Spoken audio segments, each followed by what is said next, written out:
Hello and welcome to the Rock Metal Podcast. I'm your host, John Harris, and today on the Rock Metal Podcast, we have Last Temptation. They have a new album called Ashes and Fire, released on September 14th via Crusader Records. Right now I'm being joined by Peter to share some more information about this stellar release. So, Peter, welcome to the show. Yeah, hi, John. Very happy to be there. Excited. Yeah. Great to have you on. I love your... What is that? Is that a suit jacket? Is that a shirt? What is that? No, it's a shirt. It's a shirt. Yeah. Okay. Summer shirt, still. Wow. Yeah. Okay, so just so everybody knows, at time of recording, it's early October. It is currently 1 degree Celsius where I live. Frost everywhere. And Peter's talking about summer. Yeah, well, kind of. I mean, it's 18 degrees right now here. What? Celsius. So, What? Yeah.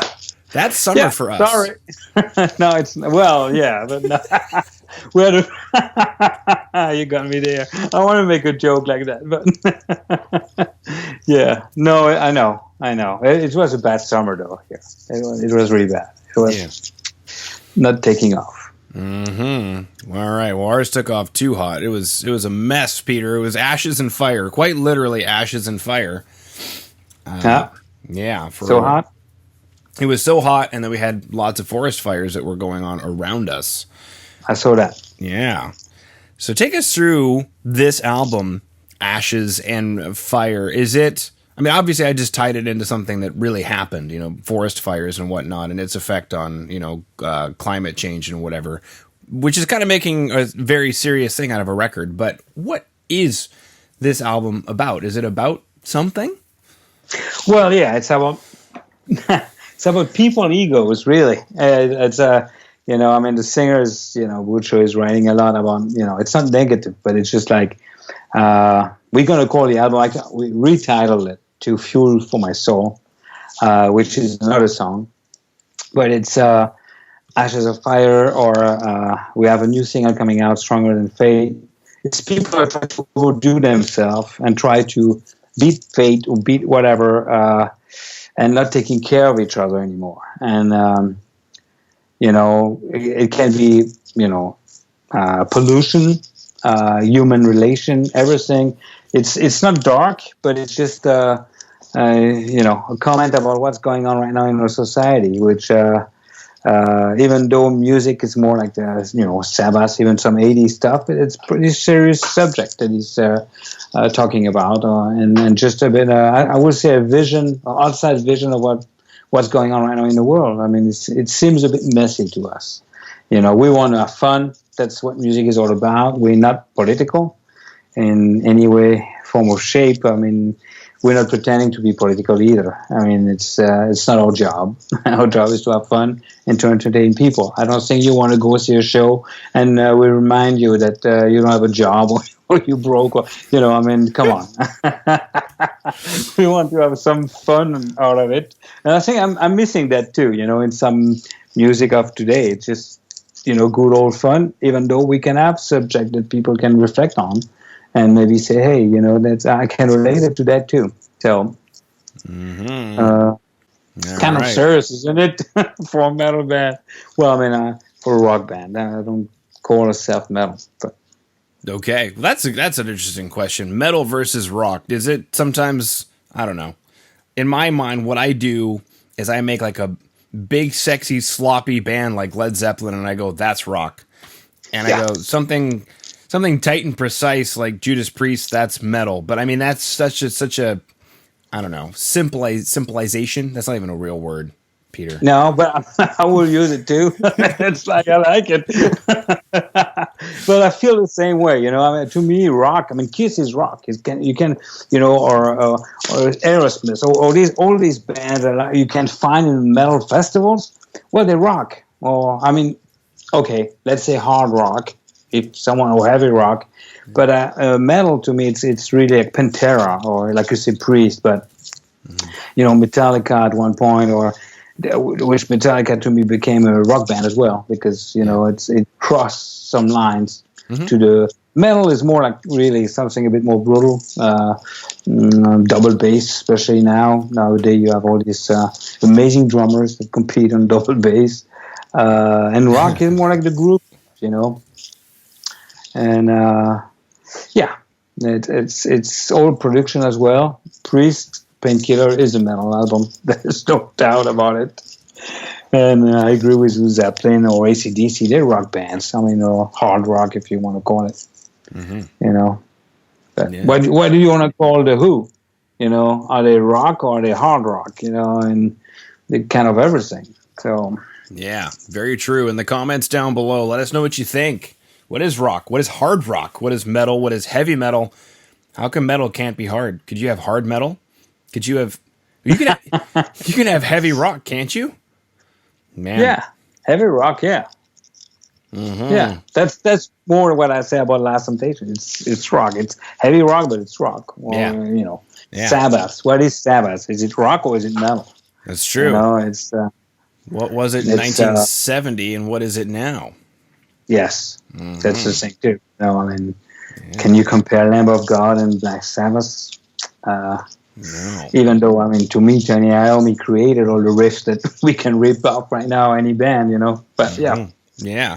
Speaking of ripping off riffs, not that you guys would do such a thing, but musically, were there any influences that went into this record when you guys were writing it? Well, the usual suspect is Sabbath. I mean, I have to say, or Ozzy. We're like, of course, you know, I make a big difference between Ozzy and Sabbath. It's two different careers, and I think two different ways to write music. But I mean, they are a big influence. But as much as Alice in Chains is as well, you know, I mean, some harmonies from Buccio is really like more like the grunge stuff, which is interesting on some, I would say, almost a happy riff, you know, because some people are just like.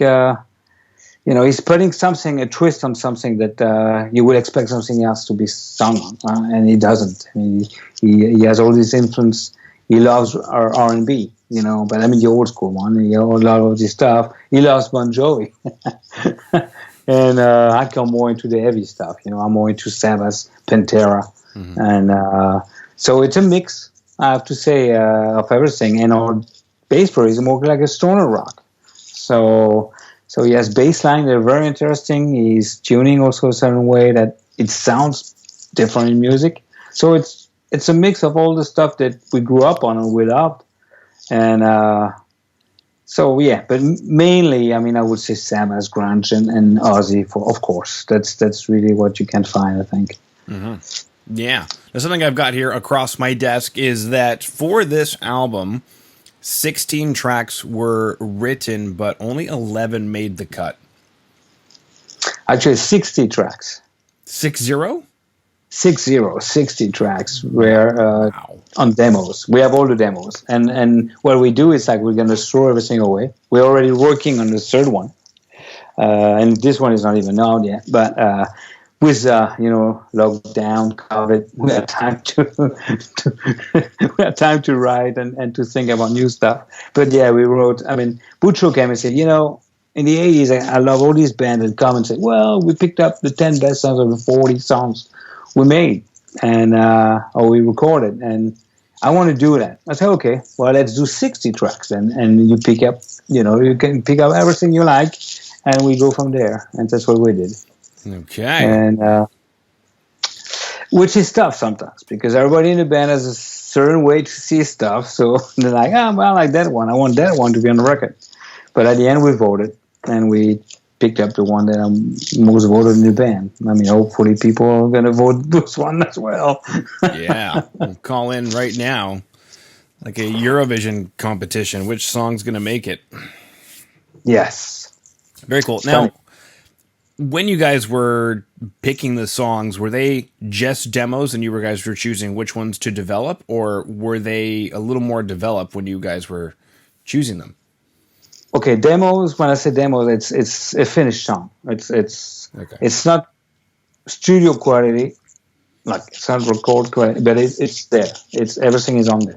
Okay. And because that's the way we can really, you know, see if we like it or if it's worth to do it. I mean, it takes more time, but at least the one we pick up, it's the one we want to play live. If you're going to start to play, you better like the songs you're playing. Then imagine it sounds great on a record, but then you come live to a situation and say, "Oh God, we have to play that one again." And I'm sure some bands do. It's always in my mind. It's like, how can you for 40 years play the same song? Because people are going to expect some songs, and you're like, God, I have to play, I don't know, Love Gun again. If you're Paul Stanley, or it's like showing up to work, Peter. That's what's going on. Or showing up to work. I know. Yeah, I know. I try to avoid that. I try to still make it magic. I mean, I'm maybe a bit naive or a dreamer, but we like to have fun in what we're doing. I mean, that's really what it is. Last Temptation is based on having fun, and fun for playing, because I think sometimes it's just a big factory that you see live, and that's a bit sad to me, But I understand. I don't condemn. I understand why. Mm-hmm. Yeah. That pesky business side of the music business. Yeah, and you're getting close to get retired. You're like, man, if I leave 20 more years, then I can't play. What do I do? So you better, you try to cash on everything you can. Sometimes a bit too much, but everybody has his own view on the business. Very true, my good man. Now, one of the things I'm just double checking really quick is the music videos that I have available right now are for Ashes and Fire and I Don't Want to Be Your God. Yes. So in today's show notes, everybody listening in or watching on YouTube or on our website, therockmetalpodcast.ca, in the show notes down below is going to be a link tree, a hyperlink, so that you can click on lasttemptation.link2/lasttemptation. Click on that, and it'll be a link tree to take you to wherever it is that you want to go in the Last Temptation world. And also, as well, there's going to be links to the YouTube videos for Ashes and Fire and I Don't Want to Be Your God. Now, I guess I'm curious as far as lyrically on that one. I knew it. Because I'm a little hurt. I'm a little rejected. That's, because I was hoping that maybe not a guru, but a god, you could be that for me. So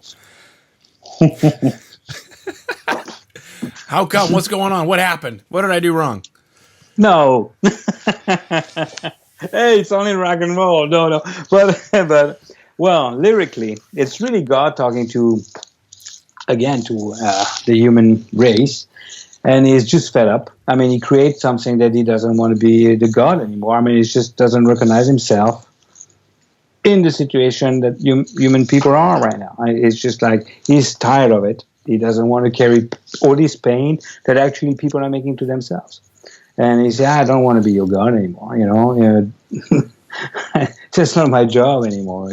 God is quitting. It's really what it is. It's like, man, I sort of was created something great.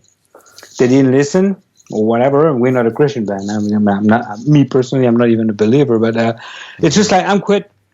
Goodbye, Yeah. And I didn't create that mess. Yeah, I didn't do that for that, and it's really what it is. And the burden is, even for God, it's too much. That's a bit the irony of it. Yeah. So fun fact, Sunday school, or Saturday school, I guess it is, because I'm Jewish.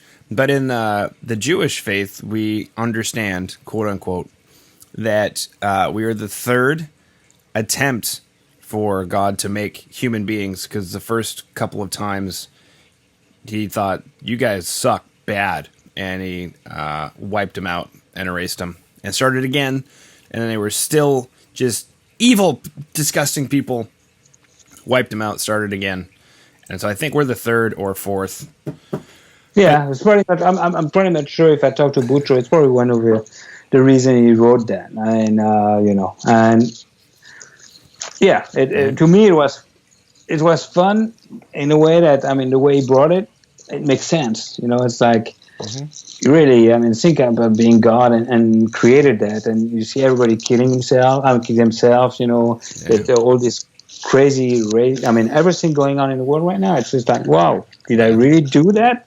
Yeah. What did I do wrong? I mean, something is completely wrong. Yeah, free will. So, I think free will is where it went wrong. Yeah.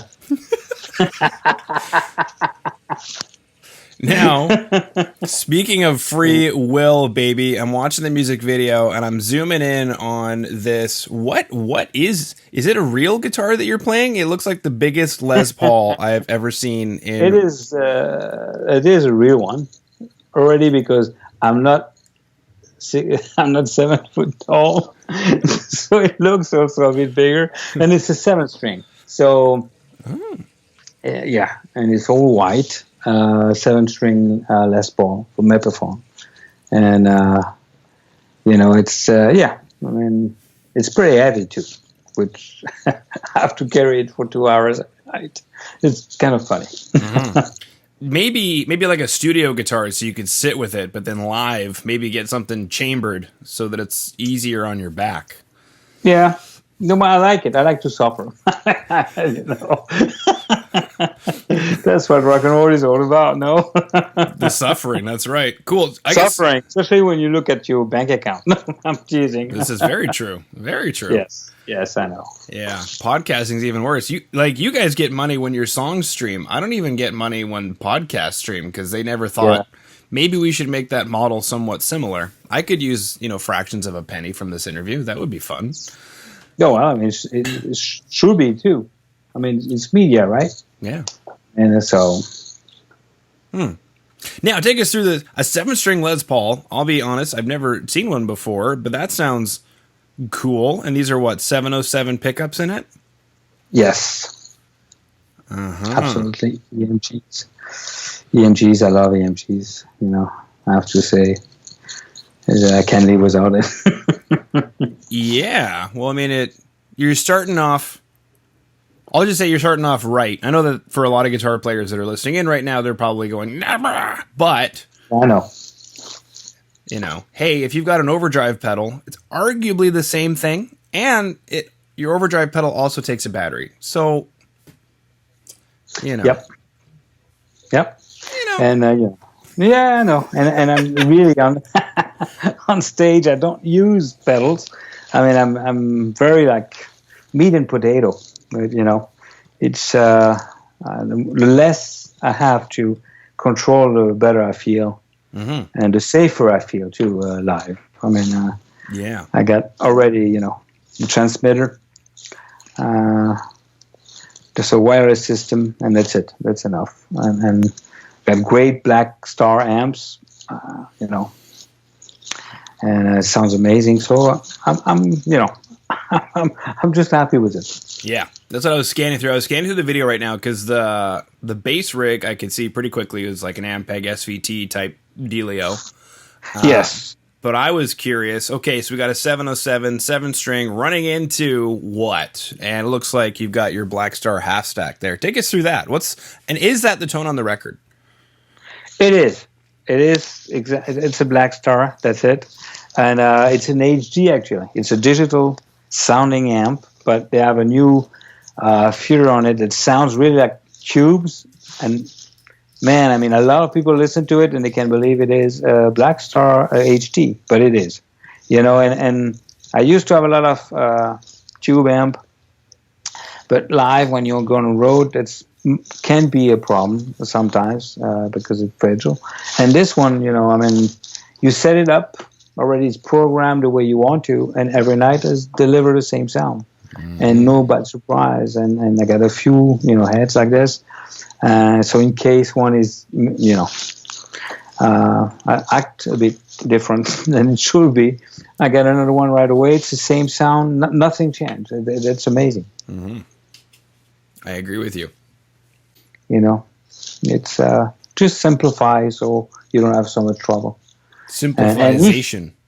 Yes, simplification. Yes.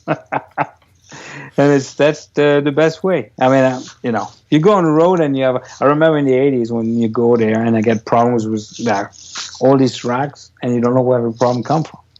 You're like the full day during you're supposed to be a sound check or whatever. No, you're trying to figure out why it's not working, and And at the end, you pick up an old, tube amp at the time and just put it, and it works. So I'm done with all that.